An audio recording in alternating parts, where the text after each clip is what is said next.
कुंडली विठ्ठल श्री ज्ञानदेव तुकाराम पंढरीनाथ भगवान की जय नवनाथ महाराज की जय श्री गुरुदेव दत्त वासुदेव हरी श्री गणेशाय नमः श्री पांडुरंगाय नमः श्री नवनाथाय नमः मने महाराजा प्राण रहित बाळ झाले निश्चित आईसे ऐकोनी रेवणनाथ परमचित्ती चोबला कथेचं अनुसंधान रेवणनाथ महाराज विठ गावामध्ये वास्तव्य असताना त्या ब्राह्मणाचं लेकरू मरण पावलं. महाराजांना राग आला आणि विचार केला मी इथं असताना यम आला आणि त्या बाळाला घेऊन गेला. मी इथं असताना यमाचं येण्याचं सामर्थ्य कसं झालं असा विचार महाराज करतात. मने मी असतळी असता कैसा लादला कृतांत तरी तो कृतांत पाहिना आता पाहून नाहीसा करीन मी. रेवणनाथाने विचार केला त्या हे मला कळत नाही का कुठं जावं कुठं नाही. जिथं पुती चालू आहे भजन चालू आहे तिथं जाऊ नये कळत नाही का त्याला. जाऊ नका तया गावा नामधारकांच्या शिवा सुदर्शन यावा घरटी फिरे माघारी. अहो जिथं भगवंताचं नामस्मरण कथा चालू आहे भजन चालू आहे पुती चालू आहे तिथं यमाला एंट्री नाही. मी असताना यम आलाच कसा. आताच्या आता त्या यमाकडे जातो त्याला पाहतो आणि त्याला पाहून यमालाच भस्म करतो असं महाराज बोलतात. आईसे दुर्घट शब्द बदोन ब्राह्मणासी मने बाळ आनव तव ते शरीर उचलोन नाता लागी अर्पितसे. आणि मग लगेच नाथ महाराजांनी सांगितलं रेवणनाथाने आई साहेब ती बाळ आणा म्हणले माझ्याकडे. ते बाळ तसंच प्रेतवत झालेलं होतं अचेतन होतं. ते बाळ उचललं रेवणनाथाच्या मांडीवरती त्यांच्या हातामध्ये आणून दिलं. महाराज काय करतात ते बाळ परम गोमटे नाथ पाहे आपुले दृष्टी चित्ती हळालो न मने नष्ट कर्म काय उदेले. आणि मग ते बाळ पाहिलं गेलं नाथ महाराजांनी अतिशय सुंदर होतं गोमट बाळ होतं ते स्वरूपवान होतं. महाराजांनी पाहिलं आणि त्या बाळाचं स्वरूप पाहून नाथांच्या मनामध्ये सुद्धा कळवळा निर्माण झाला. काय कर्म आहे एवढं सुंदर असणारं बाळ 12 दिवसांचं मरण पावलं याचा विचार करतात. मी प्रासी म्हणे बाळ तो ते इतकेची झाले काय नितांत येरी म्हणे कृपावंत बाळ सातले हे असे. आणि रेवणनाथांनी महाराजांनी ते बाळ मांडीवरती घेतलं अतिशय सुंदर होता आणि त्या ब्राह्मणाला बोलवलं म्हणले महाराज एवढं एकुलते एकच बाळ होतं का तुम्हाला. त्यांनी सांगितलं महाराज नाही हो ह्याच्यासारखीच पाठीमागे 6 लेकरं होती आणि 6च्या 6 बाळ 5व्या दिवशी मरण पावली. ही 7वं लेकरू आहे कसं तरी 12 दिवस जगलं म्हणून नाव ठेवण्याचा कार्यक्रम ठेवला आणि आज तेही मेला. बालवत बाळांतपणी मृत्यू पावले पंचसप्त दिनी 12 दिन तप प्राज्ञी बाळ सातले असे. आणि महाराज ह्या बाळाच्या आधी 6 लेकरं झाली आणि 6च्या 6 बाळ 5व्या किंवा 6व्या दिवशी मरण पावत होते. 5-6 दिवसाच्या वर ते जगत नव्हते. हे 7वं बाळ आहे कसं तरी 12 दिवस पर्यंत वाचलं. आम्हाला वाटलं आता नाही मारायचं. ज्या अर्थी 12 दिवस वाचले त्या अर्थी पुढे जगल असं आम्हाला वाटलं होतं. मग मोठा कार्यक्रम घरी ठेवला होता पण तेही मेला. तरी आता सो कैसे हिन प्रारब्ध आहे आम्हास ते सुफलपणी कर्मलेस फळा कैसे येईल की. आणि त्या ब्राह्मणाने सांगितलं महाराज जाऊ दे म्हणले आता तुम्ही तरी काय करणार आहे. तुम्ही 1 दिवसाचे पाहुणे आमच्या घरी आले काय करणार आहेत म्हणजे आमचं कर्म रेखा आहे. आमच्या नशिबामध्येच आहे ती ते आजी नशिबामध्ये ती भोगावंच लागतं. आमचं नशीबच असं जर उखट असेल तर त्या कर्मामध्ये चांगली फळं त्याच्यामध्ये येणारच नाही. त्यामुळे तुम्हीही काय करू शकताल असं तो बोलू लागला. असो होणार ते झाले आमचे सेवेची चित्त रंगले ते पुण्यास ह्याची तुले वारंवार लादो की. आणि त्या ब्राह्मणाने महाराजांना सांगितलं, महाराज आमच्या नशिबानं आमची लेकरं मेली संपली, पण तुमची सेवा आज दिवसभर घडली गेली. सकाळी तुम्ही आले होते 12 वाजता दुपारच्या वेळेला, तिथून संध्याकाळपर्यंत तुमची सेवा घडली आणि तुमच्या सेवेचं जे पुण्य आहे ती पुण्य मला वारंवार मिळावं आणि तुमची सेवा आमच्या हातून घडावी एवढीच अपेक्षा आहे. बोलता विप्रवाणी अंतर जाणिले प्रांजळपणी मग सरस्वती विप्रा पाचारोनी बोलता झाला महाराजा. आणि त्यांचं नम्र बोलणं ऐकलं, नम्र झाला होता त्याने कोण दिले अनंता. जर भाषा नम्र असेल, माणूस नम्र असेल तर भगवंताला सुद्धा साध्य करता येतं. नाथ महाराजांनी त्याचं भाव भक्ती प्रेम पाहिलं आणि त्या ब्राह्मणाला जवळ बोलवलं. काय म्हणतात, मनेवचा 3 दिवस जतन करी बाळ तनूस मी स्वतः जावं नियम पुरीस साती बाळे आणि तो की. आणि रेवणनाथ महाराजांनी सांगितलं त्या ब्राह्मणाला, हे बघ ही जी बाळ आहे या बाळाचं संरक्षण 3 दिवस कर, याचं शरीराचं रक्षण कर. मी आताच्या आता यमनगरीला जातो आणि तुझी जी काही पहिली 6 बाळ मेलेली असतील ती 7ही बाळ मी यमापासून घेऊन येतो. अमर मंत्र मंत्रोनिया विभूती चर्चिली बाळा शवा प्रती मने विप्रा बाळ हे चिती येणे नासणार नाही की. आणि मग महाराजांनी आपल्या झोळेमध्ये हात घातला, भस्म काढलं आणि त्या भस्मावरती अमर मंत्र म्हटला गेला आणि ती भस्म बाळाच्या शरीराला लावलं. आणि महाराजांनी सांगितलं 3 दिवस ह्या बाळाचा म्हणजे बाळ नासणार नाही किंवा जड होणार नाही, बाळाला काही होणार नाही, जसं शरीर आहे तसंच राहील असं महाराज सांगतात. आईशे सांगून या त्वरित ते तो निघता झाला नात व्यानास्त्र जल्पो निसनात अतिवेगेसी चालिला. आणि असं त्या विप्राला सांगितलं, बाळाच्या अंगाला विभूती लावली अमर मंत्राची आणि व्यान मंत्र म्हटला गेला. ते असणारी भस्मची मुठी आपल्या कपाळाला लावली. व्यान अस्त्र म्हणजे गतीचं अस्त्र आहे आणि ती व्यान अस्त्र मंत्र म्हणून महाराज वेगाने निघाले. भवते अस्त्राचे करी ब्रह्मांड ते हिमालयाचे अमुक कन शीतळ करो नियाजान येता स्थित मिळवले. आणि मग असंच असणारे दिवस होते थंडीचे, त्याच्यामुळे असणारे अनेक अस्त्र आपल्या सभोवतीला टाकलेले होते. हिमालयाच्या प्रदेशातून जात असताना हिमालयाचे जे काही कण आहेत ती कण अंगाला झकटू नये म्हणून शस्त्रास्त्राचं प्रयोजन करून महाराज निघाले. जैसे शीतळ धोके आत समीप पावक निश्चित तेने करो शरीरात बाधा न करी अंगाते. आणि मग निघाले असणारे ऊन वारा पाऊस याचा परिणाम आपल्या शरीरावरती होणार नाही. हिमालयाच्या प्रदेशातून जात असताना थंडीचाही प्रभाव होणार नाही आणि आपल्याला स्वर्गामध्ये जायचंय, सूर्याचा सुद्धा असणारा प्रभाव आपल्यावरती होऊ नये म्हणून मंत्रास्त्राचा जप करून ते मंत्रास्त्र तयार करून महाराज निघाले. देवी आदी नामास्त्र सभे मिळवून या योग पात्र व्यानास्त्र मुखी स्तोत्र जल्पोनी गिरी वेदिला. आणि ते असणाऱ्या हिमालयाच्या पाठारावरून महाराज निघाले होते. जात असताना व्यान अस्त्र मनामध्ये उच्चार केलेला आहे, ते मंत्र म्हटलेला आहे, त्याच्यामुळे असणारी गती महाराजांना भेटलेली आहे आणि निघाले.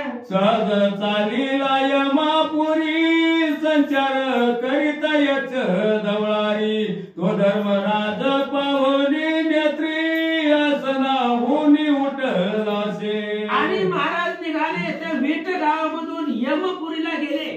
यमनगरीमध्ये गेल्याबरोबर यमाच्या पुढे जाऊन महाराज उभा राहिले आणि यमानं पाहिलं महाराज आलेले आणि यमानं बघितल्याबरोबर यम त्याच्या खुर्चीवर उठून उभा राहिला. आपुले कनकासनी सोडपचारे पूजल मुनी सज कर पोटी नम्रवाणी धर्म राजा दिला. आणि यम स्वतःच्या आसनावरून यम उठला. रेवणनाथ महाराजांच्या जवळ गेला. त्यांना हाताला धरून आणलं. सोन्याच्या असणाऱ्या आसनावरती बसवलं. यमानं हात जोडले आणि हात जोडून मंजुळ वाणीनं मधुर स्वराने महाराजांना काय म्हणतो. महाराज योगा दक्ष किमर्थ कामी अवदिले लक्ष तरी ते दोन्ही सुडाल पक्ष मद यक्षा ते तुष्टवी. आणि यमानं बोलायला सुरुवात केली. महाराज एवढ्याला मेहनतीचं कष्ट तुम्ही कसं काय घेतलं म्हणले. पृथ्वी तलावर इथपर्यंत आला. मनामध्ये काय अपेक्षा आहे काय कामना आहे आणि तुमच्या मनामध्ये जी काही इच्छा असेल मी तुमचा सेवक आहे दास आहे मला फक्त सांगा बोलून दाखवा असं यम बोलू लागला. यमपुरीनाथा मी सरस्वती विप्राचे घरी असता वये ओनी तयाच्या सुता हरण केले कैसे रे. आणि यमानं विचारल्यानंतर रेवणनाथ महाराजांनी सांगितलं. यमा म्हणले मी सरस्वती ब्राह्मणाच्या घरी असताना आणि मी तिथं असताना सुद्धा तो त्या घरी आला आणि त्या बाळकाला मी असताना सुद्धा बाळकाचं प्राणहरण करून घेऊन गेला. मग मी असताना तुझं येण्याचं धाडस तिथं कसं झालं असं रेवणनाथ महाराज विचारतात.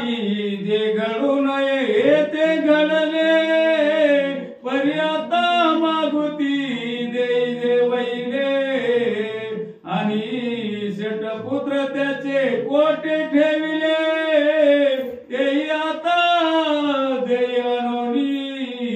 आणि महाराजांनी सांगितलं हे बघ तू जे घडायला नव्हतं पाहिजे होतं ते घडलं. मी त्या ठिकाणी असताना तिथं तू यायला नाही पाहिजे होता पण तू आला आणि मी असताना बाळाचा प्राण घेऊन गेला. पण असू दे जी घडलंय ती घडलंय होऊ दे म्हणले. पण आता मी इथं आलेलो आहे आणि त्या सरस्वती ब्राह्मणाची 7ही बाळ तूच आणलेली आहे त्यामुळे ती 7ही बाळ माझ्यापाशी आणून दे असं महाराज बोलतात. या बोलासी वर्तन तू ते नय जरी गळून मग मम कोपाचा प्रळाग्न उरून देई तुझ लागी. आणि महाराजांनी सांगितलं हे बघ मी तुला बोलतोय ती असणाऱ्या ब्राह्मणाची लेकरं आताच्या आता आणून दे. मी मंजुळ वाणीनं प्रेमाने तुला सांगतोय समजावतोय. जर माझ्या बोलण्याचा फरक तुझ्यावर पडलाच नाही किंवा माझं बोलणं जर तू ऐकलं नाही तर मला भयंकर राग येईल आणि मला आलेल्या रागाच्या आगडीमध्ये तू जळून भस्म होशील असं महाराज बोलतात. बोलत रेवणनाथ विचार करी ते जोगी सूत मने चांगले बोलून ते शिव धरे ते धाडावा. आणि रेवणनाथ महाराजांचा राग पाहिला आवेश पाहिला यमाने विचार केला महाराज लय रागात. आता आपण महाराजांना वेळ वाकडं बोलून जमत नाही. त्यांना व्यवस्थित बोलावं लागेल नाहीतर जाळून भस्म करील महाराज. त्याच्यामुळे यमानं पुन्हा हात जोडले आणि यम स्वतःच्या मनाला विचार करू लागला जे आपण केलंय ती महादेवावर ढकलू. आपल्याला काय महादेवाने केलंय त्यांनी नेलंय असं सांगून टाकू आणि या महाराजाला महादेवाकडे पाठवू. मग महादेव ते बघून घेतील काय करायचं असं यम विचार करू लागला. आपल्या सर्वस्वी निमित्त करून अधिकारी करावा उमा सिद्ध ते गेल्याने दृष्टी पडेल प्रतापू. यमाने विचार केला जरी आपण लेकरांचं प्राण आणले असले तरी आपण आणले असं म्हणायचंच नाही कारण हे महाराज आपल्याला मारण्याचं सामर्थ्य यांच्याकडे आहे. म्हणून अधिकारी करावा उमारमन त्या महादेवाकडे पाठवून देऊ आणि महादेवापाशी हे जर महाराज गेले रेवणनाथ महाराज तर तिथं त्यांचा प्रताप किती आहे सामर्थ्य काय आहे कळेल असा विचार करू लागला. ऐसा विचार करोनी मानसी बोलता झाला योगी असी मने महाराजा मम बोलासी चित्त द्यावे येतात. आणि अशा प्रकारचा विचार यमानं मनामध्ये केला आणि मग रेवणनाथ महाराजांना पुन्हा बोलायला सुरुवात केली. महाराज म्हणले ऐका, मी जे बोलतोय ते जरा लक्षपूर्वक ऐका, असं यम बोलू लागला. महाराजा हरिहार आणि ती जातो नाभी कुमार, हे मुख्य त्याचा कारभार, सकळ करणे आहे तयाचे. आणि यमाने सांगितलं, महाराज म्हणले आपल्या हातामध्ये काही सुद्धा नाही, मुख्य हे तिघ जण आहेत, भगवान श्री विष्णू, भगवान श्री महादेव आणि तिसरा असणारे ब्रह्मदेव, ज्यांचा भगवान श्री विष्णूच्या नाभी कमळामधून जन्म झालेला आहे, असे असणारे ब्रह्मदेव जे, आणि या जगाचा कारभार ते बघतायत, आपण नाही पाहत. हे सगळं त्यांच्या हातामध्ये, कुणाला मारायचं चालायचं ते त्यांच्याकडे आहे, असं महाराज यम बोलू लागला. जरी म्हणाल कैसे रीती त्रिवर्ग त्रिकामी असती, शिवक्षयी विधी आणि उत्पत्ती, रक्षण शक्ती विष्णूची. आणि महाराज तुम्हाला वाटत असेल हे तिघ जण तीन काम तिघांना दिलेली आहेत, ही आदिमायेने निर्माण केलेली असणारे आदिमायाची मुले आहेत, आणि या असणाऱ्या त्या भगवतीने तिघांना तीन काम वाटून दिलेली आहे. त्याच्यामुळं ब्रह्मदेव जे आहे ती सगळं जगत निर्माण करण्याचं काम ब्रह्मदेवाकडे आहे, संहार करण्याचं काम महादेवाकडे आहे, आणि पालन करण्याचं, संरक्षण करण्याचं काम भगवान श्री विष्णूकडे आहे. हे तिघांकडे तीन काम आहेत, आपल्या हातात काही नाही, असं यम बोलू लागला. तरी यक्षपती तो तप गुणविहारी, आम्ही त्याची करीतो चाकरी, मारणे तारणे आमुचे करी, काही एक नसेजी. यमाने सांगितलं महाराज आपल्या हातात काही नाही. आता लोक कोणी मेले की लोक सहज म्हणतात यमानं नेलं, यमानं नेलं, उगं माझं नाव खराब झालंय म्हणलं, माझ्या हातात काही सुद्धा नाही. तारणं मारणं ती भगवंताच्या हातामध्ये आहे. श्रीराम शरीर उठवी बैसावी, श्रीराम शरीर निजवी फिरवी, एर जाणतेनी स्वानुभवी, एरा पदवी अतडक्या. शरीर चालवायचं, उठवायचं, बसवायचं ते भगवंताच्या हातामध्ये, आपल्या हातात काय.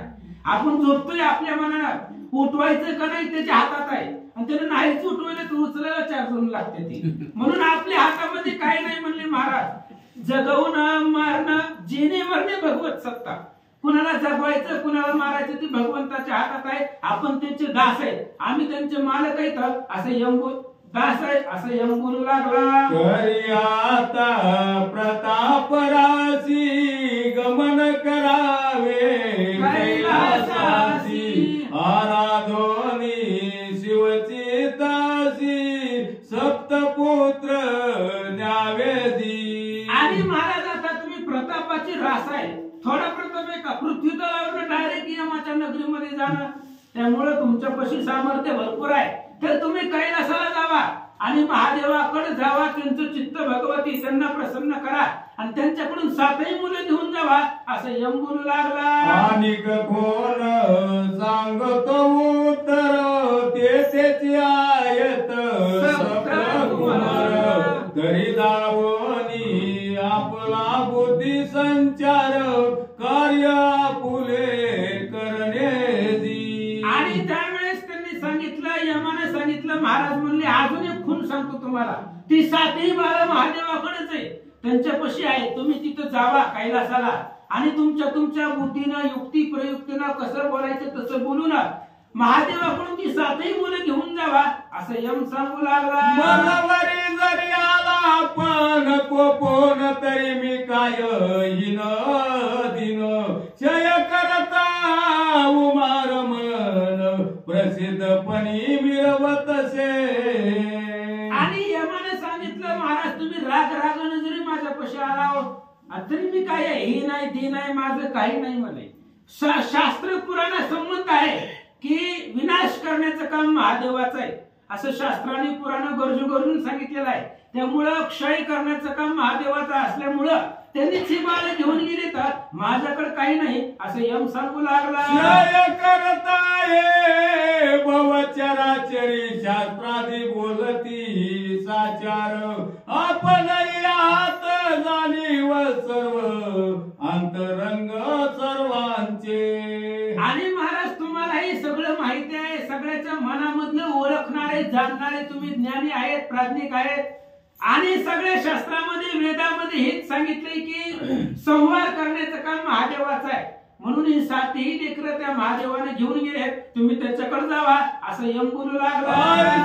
सोनिया महाराज काको पांढरी योदिता मज स्वज्वळ तेजी आर्क राज तम धवळा नांदविता.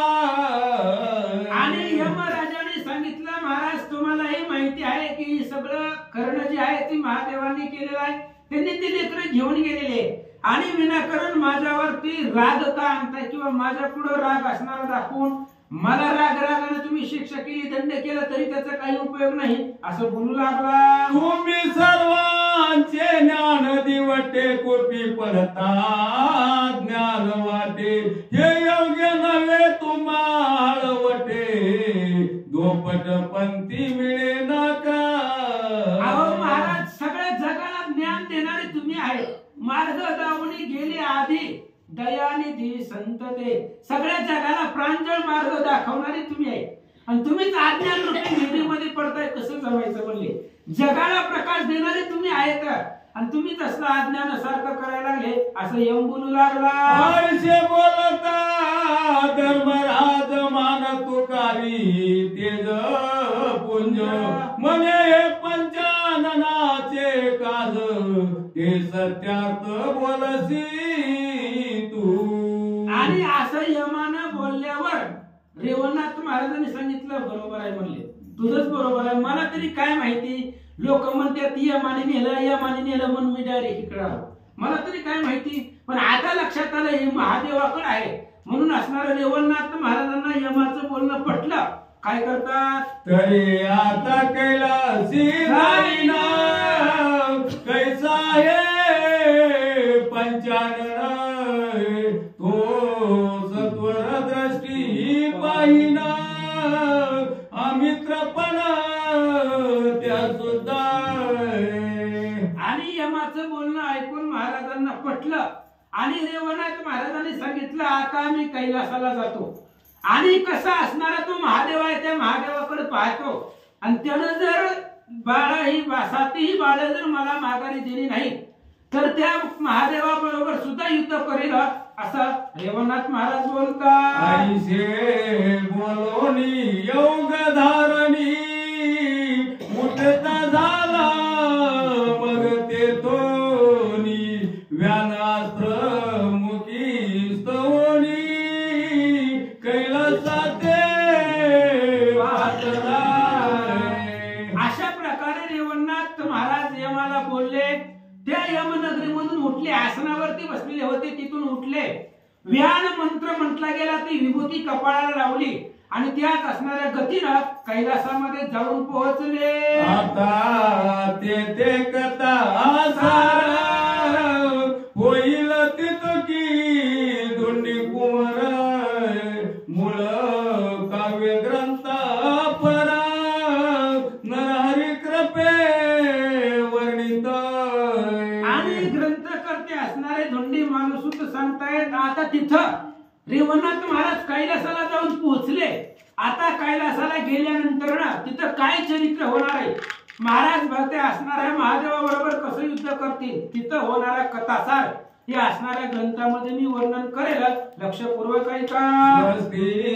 श्री भक्ती कथा सारा गसमत गोरक्ष काव्य किमियागार सदा परिशोध भाविक चतुर पंचत्रिशतमध्यायी गोड पुंडरी कवटारी विठ्ठल श्री ज्ञानदेव